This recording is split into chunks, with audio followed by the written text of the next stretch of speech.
ನಾನು ಜ್ಯೋತಿ ಅಂತೇಳಿ ತುಮಕೂರಿಂದ ಬಂದಿದ್ದೀನಿ. ಈಗ ನಾವು ಬ್ಯಾಂಗ್ಳೂರಲ್ಲಿ ಇರೋದು. ನಾನು V1 ಡೆವಲಪರ್ಸ್ಗೆ ಕರ್ಬಸಪ್ಪ ಅಂತ ಹೇಳಿ ಒಬ್ಬರು ಅಲ್ಲಿ V1 ಡೆವಲಪರ್ಸು ಕಂಪ್ನಿ ಸ್ಟಾರ್ಟ್ ಮಾಡಿದರು ರಿಯಲ್ ಎಸ್ಟೇಟ್ದು. ಅಲ್ಲಿ ನಾನು 1,76,70,900 ರೂಪಾಯಿ ಅವ್ರಿಗೆ ಇನ್ವೆಸ್ಟ್ಮೆಂಟ್ ಮಾಡಿದ್ದೆ. ಅಲ್ಲಿ ಯಾವುದೇ ರೀತಿ ನಮಗೆ ಪ್ರಾಪರ್ಟಿ ಆಗಲಿ ಹಣ ಆಗಲಿ ವಾಪಸ್ ಕೊಡ್ದೇನೆ ನಮಗೆ ತಪ್ಪಿಸ್ಕೊಂಡಿದ್ರು, ಸಿಗ್ತಾ ಇರಲಿಲ್ಲ ಹೋದ್ರೂ ಕೂಡ. ಆಮೇಲೆ 1 ವರ್ಷದ ಮುಖಾಂತರ ಅವರು ನೆಕ್ಸ್ಟು ಡಾಲರ್ಸ್ ಕಾಲೋನಿನಲ್ಲಿ ಆಫೀಸ್ ಮಾಡಿದ್ರು. ನಾವು ಹಳೆ ನಂಬರ್ ಅವ್ರದ್ದು ಫೋನ್ ಏನು ಮಾಡ್ತಾಯಿದ್ವಿ, ಅವರು ಆ ಫೋನಲ್ಲಿ ಇರಲಿಲ್ಲ, ಯಾವಾಗಲೂ ಸ್ವಿಚ್ ಆಫ್ ಇತ್ತು. ಮತ್ತು ಅವರೇ ಒಂದು ಕಾಲಲ್ಲಿ ಫೋನ್ ಮಾಡಿದ್ರು, ಮೇಡಮ್ ನಾವೀಗ ಡಾಲರ್ಸ್ ಕಾಲೋನಿನಲ್ಲಿ ಆಫೀಸ್ ಮಾಡಿದ್ದೀವಿ, ನೀವು ಬನ್ನಿ ಅಂತೇಳಿ ಲೊಕೇಶನ್ ಕಳಿಸಿದ್ರು.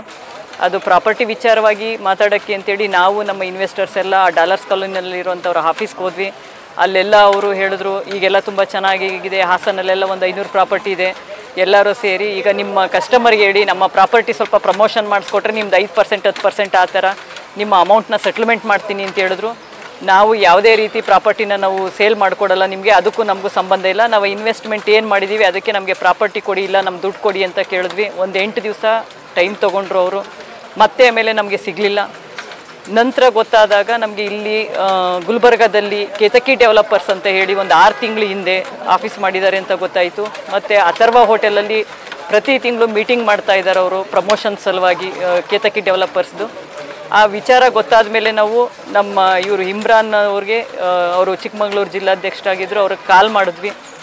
ಸರ್ ನಂಗೆ ಗುಲ್ಬರ್ಗಾದಲ್ಲಿ ಯಾರಾದರೂ ಗೊತ್ತಿದ್ದಾರಾ, ಈ ಥರ ನನಗೆ ಮೋಸ ಆಗಿದೆ, ನನ್ನ ಹತ್ರ ಸ್ಟೇಟ್ಮೆಂಟ್ಸ್ ಇದೆ ಎಲ್ಲ ಇದೆ ಅಂತ ಹೇಳಿದಾಗ ಅವರು ಬನ್ನಿ ನಮಗೆ ಅಲ್ಲಿ ಜಿಲ್ಲಾಧ್ಯಕ್ಷರು ಇದ್ದಾರೆ, ನಮ್ಮ ಕರ್ನಾಟಕ ರಾಜ್ಯಾಧ್ಯಕ್ಷರು ಕೂಡ ಇದ್ದಾರೆ, ಅಲ್ಲಿ ಒಂದು ಸರಿ ಮೀಟ್ ಮಾಡೋಣ ಅಂದರು. ನಾನು ಅದ್ರ ಮೊದಲಾಗಿ ಇವ್ರದ್ದು ಎಲ್ಲ ನಾನು ಫೇಸ್ಬುಕ್ಕಲ್ಲಿ ಇವ್ರದ್ದೆಲ್ಲ ಡೀಟೇಲ್ಸ್ ನೋಡಿದ್ದೆ, ಇವರು ನ್ಯಾಯದ ಪರವಾಗಿ ಹೋರಾಡ್ತಾರೆ ಅಂತೇಳಿ.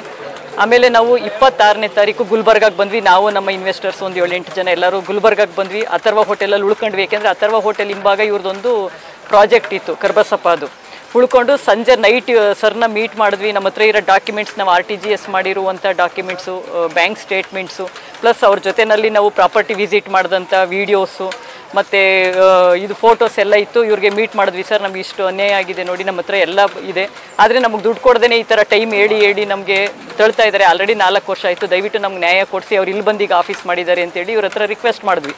ಆಗ ಇವರೇನು ಹೇಳಿದ್ರು, ಇಲ್ಲಿ ಜಿಲ್ಲಾಧ್ಯಕ್ಷರಾದಂಥ ಮಂಜುನಾಥ್ ಭಂಡಾರಿ ಅವ್ರಿಗೆ ನೀವು ಹೋಗಿ ಒಂದು ಟೈಮ್ ಆಫೀಸಲ್ಲಿ ಮಾತಾಡಿ ನೋಡಿ, ಆಮೇಲೆ ನಾನು ಏನಿದೆ ವಿಚಾರ ಮಾತಾಡೋಣ ಅಂತೇಳಿ ಇವರು ನಮ್ಮನ್ನು ನೈಟ್ ಮೀಟ್ ಮಾಡಿದಾಗ ಅಷ್ಟೇ ಹೇಳಿದ್ರು. ಬೆಳಗ್ಗೆ ಎದ್ದು ನಾವು ನಮ್ಮ ಇಮ್ರಾನ್ ಅವರು ಮತ್ತು ಮಂಜುನಾಥ್ ಭಂಡಾರಿ ಅವರು ಇನ್ನು ಇವರು ಒಂದು 3-4 ಜನ ಎಲ್ಲ ಹೋಗಿ ಅವ್ರ ಆಫೀಸಲ್ಲಿ ಮಾತಾಡಿದ್ವಿ, ಕರ್ಬಸಪ್ಪ ಆಫೀಸಲ್ಲಿ.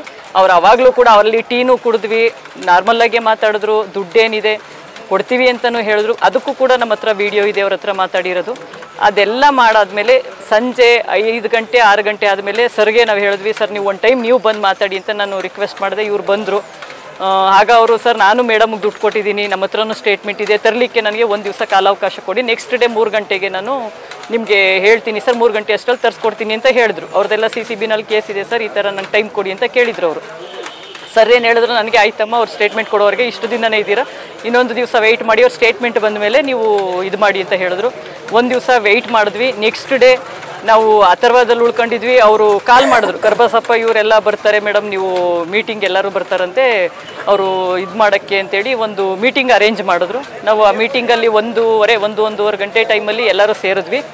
ನಾವೀಗ ಹಿಂದೊಂದು ದಿವಸ ಯಾರು ಕರ್ಬಸಪ್ಪ ಆಫೀಸಲ್ಲಿ ನಾವು ಮೀಟಿಂಗಲ್ಲಿ ಮಾತಾಡಿದ್ವಿ, ಅಲ್ಲಿ ಅವ್ರು ಇರಲಿಲ್ಲ, ಬೇರೆ ಯಾರೋ ರಾಜ್ಕುಮಾರ್ ಕಪ್ನವ್ರು ಅನ್ನೋರು, ಮತ್ತು ಇನ್ನು ಗೋರಖ್ನಾಥ್ ಸಜ್ಜನ್ ಅವರು, ಇನ್ನು ಒಂದು 3-4 ಜನ, ಪ್ರವೀಣ್, ಅವರೆಲ್ಲ ಒಂದು 3-4 ಎಲ್ಲ ಹೊಸಬ್ರು, ನಮ್ಗೆ ಅವ್ರು ಯಾರಂತ ಇಲ್ಲಿ ಗೊತ್ತಿಲ್ಲ ಸರ್.